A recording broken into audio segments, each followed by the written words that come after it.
Hey guys, welcome to my channel, and this video I'm going to show you how to fix WhatsApp notification sound problem. So this is super easy and we will make sure you get it right. You just make sure to watch the complete video carefully to avoid forgetting anything and making mistakes.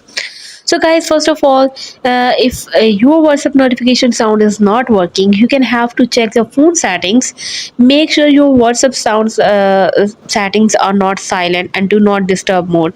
So check the volume level if that volume is full, and also you can check the don't disturb mode if you are not turning on this feature of the airplane mode.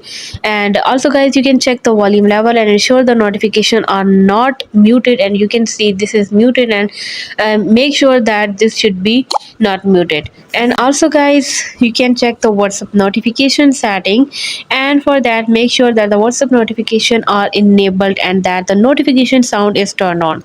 You can check this by going to the WhatsApp setting.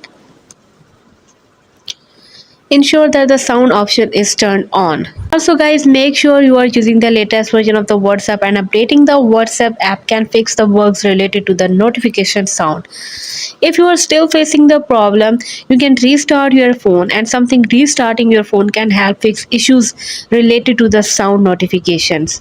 So if none of these solutions works, try uninstalling and reinstalling the WhatsApp. Hope you guys like my video. Please consider showing your support by commenting, liking, sharing, and subscribing to my channel for more valuable content in the future.